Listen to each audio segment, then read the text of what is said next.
नमस्कार, स्वागत आहे पुन्हा एकदा तुम्हा सर्वांचं माझ्या यूट्यूब चॅनलमध्ये. तर आज आपण बघणार आहोत भाऊबीज या सणाविषयी माहिती. दिवाळी हा सण म्हणलं की सगळीकडे आनंदमय आणि सुखमय वातावरण असते. चला तर मग आता आपण व्हिडिओला सुरुवात करूया आणि या व्हिडिओमध्ये आपण पाहूयात भाऊबीज हा सण का साजरा केला जातो आणि त्याबद्दलची माहिती. चॅनलमध्ये नवीन असाल तर चॅनलला लाईक, शेअर आणि सबस्क्राईब करायला विसरू नका. चला आपण आता व्हिडिओला सुरुवात करूया. सर्वप्रथम सर्वांना दिवाळीच्या हार्दिक शुभेच्छा. दिवाळी हा सण सगळीकडे आनंद उत्साह घेऊन येत असतो. या सणामध्ये सर्वच नाती दृढ होत असतात. भाऊबीज दिवस दिवाळीमधील एक महत्त्वाचा दिवस असून त्याबद्दलची माहिती आता आपण जाणून घेणार आहोत. भाऊबीज म्हणजे दिवाळीमधील एक महत्त्वाचा दिवस. कार्तिक शुद्ध द्वितीयेस भाऊबीज साजरी केली जाते. तसेही दिवाळी सण आला म्हणजे आपल्या बहिणीला किंवा सासरी गेलेल्या मुलीला आपल्या घरी दिवाळीला आणण्याची प्रथा असते. यामध्येच बहीण आणि भावाच्या प्रेमाचे अतूट नाते आपल्याला दिसून येते. म्हणून बहीण आणि भाऊ यांचा सण म्हणजेच भाऊबीज. यंदा 3 नोव्हेंबर रोजी देशभरात भाऊबीज हा सण साजरा केला जाणार आहे. हा दिवस बहीण आणि भावाच्या प्रेमाचा उत्सव साजरा करण्याचा दिवस आहे. या सणाला बहिणी भावाच्या कपाळावर टिळक लावून त्यांच्या दीर्घ आयुष्याची कामना करतात आणि त्यांना ओवाळतात. चला तर मग आता आपण या व्हिडिओमध्ये पुढे जाणून घेणार आहोत की भाऊबीजेचे नेमकं महत्त्व काय आहे आणि भाऊबीज ही का साजरी केली जाते. भाऊबीज हा सण कधीपासून सुरू झाला याबद्दलची माहिती असणं तुम्हाला फार गरजेचं आहे. तर तुम्हाला हे जाणून घ्यायचे असेल तर व्हिडिओमध्ये तुम्ही शेवटपर्यंत पहा आणि व्हिडिओ शेवटपर्यंत बघत राहा. पौराणिक कथेनुसार या दिवशी यमराज आपली बहीण यमुना यांना भेटायला आले होते आणि तेव्हापासून भाऊबीजेचा सण यमद्वितीयेला सण म्हणून साजरा केला जाऊ लागला.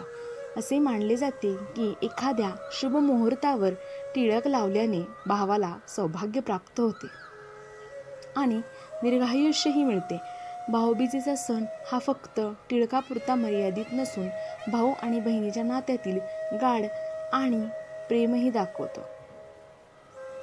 या विशेष दिवशी बहिणी आपल्या भावासाठी आनंद आणि समृद्धीची इच्छा करतात आणि भाऊ देखील त्यांच्या बहिणींना प्रेम आणि संरक्षणाचे वचन देतात. आता आपण पाहूयात भाऊबीज साजरी करण्याचा शुभ मुहूर्त आणि शुभ वेळ काय आहे.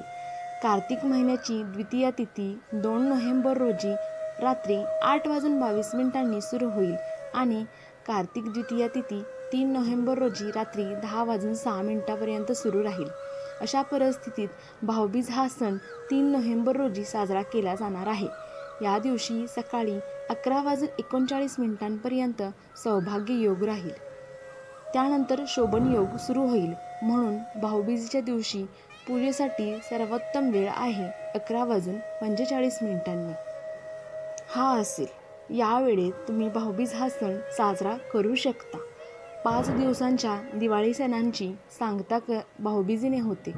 भाऊबीज हा सण बहीण आणि भावाच्या विश्वासाचा आणि प्रेमाचा सण आहे.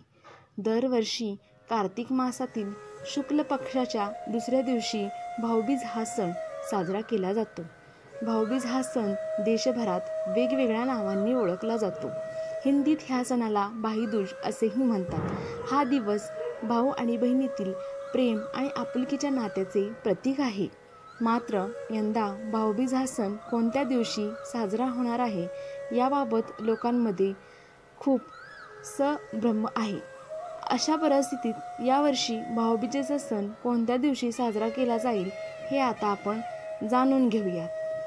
भाऊबीजेच्या सणाच्या दिवशी बहिणींनी आपल्या भावाला आपल्या घरी बोलावून घ्यावे किंवा संध्याकाळी त्यांच्या घरी जाऊन त्याला खाऊ घालावा, तिलक लावावा. त्याचप्रमाणे भाऊबीजेच्या दिवशी बहिणींनी आपल्या भावाला पान भेट द्यावे. असे केल्याने बहिणीचे सौभाग्य अबाधित राहते असा समज आहे. भाऊबीजेच्या दिवशी बहिणींनी यमराजाच्या नावाने 4 मुखी दिवा लावावा आणि घराबाहेर ठेवावा. भाऊबीजेच्या दिवशी भावा बहिणींनी यमुना नदीत स्नान करावे किंवा असे नसल्यास बहिणींनी भावाला घरी बोलावून त्याला स्नान घालावे. भाऊबीजेच्या दिवशी गरीब किंवा गरजू व्यक्तींना अन्नदान करा.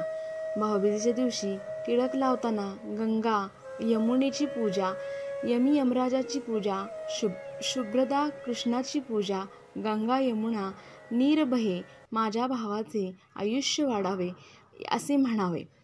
भाऊबीजेच्या दिवशी टिळकाच्या ताटात पांढरा तांदूळ ठेवावा.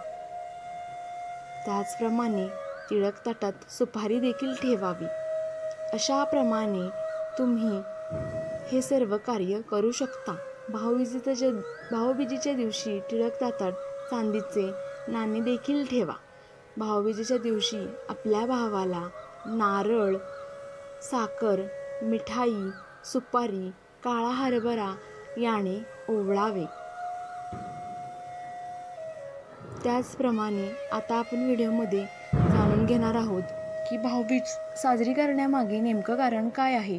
त्यामागची एक पौराणिक कथा आहे, ती आपण आता या व्हिडिओमध्ये पाहूयात. भाऊबीज सणामागे एक पौराणिक कथा आहे. तर भाऊबीज का साजरी केली जाते? या कथेनुसार सूर्यदेवाची मुले यम आणि यमी हे दोघे भाऊ बहीण होते. यमुना आपल्या भाऊ यमराजाला आपल्या घरी घेऊन भोजन करण्याची प्रेमाची विनंती करते. पण यमराज व्यस्त असल्याने यमुनेबद्दल बोलायचे टाळतो. कार्तिक शुक्ल द्वितीयेला अचानक यमराज आपल्या दारात उभे असलेले पाहून यमुनेला आनंद झाला. त्याने आनंदी होऊन आपल्या भावाचे स्वागत केले आणि त्याला भोजन दिले. यमाला असंख्य वेळा त्रास दिल्यानंतर अखेर यमीची इच्छा पूर्ण झाली. अखेर तिचा भाऊ तिच्या मागण्या मान्य करून तिला भेटायला आला. दुपारच्या जेवणानंतर त्यांनी कपाळाला टिळक लावून त्यांच्या दीर्घ आयुष्याची प्रार्थना केली व भाऊबीजेच्या दिवशी अनेक सामाजिक उपक्रम राबवले जातात.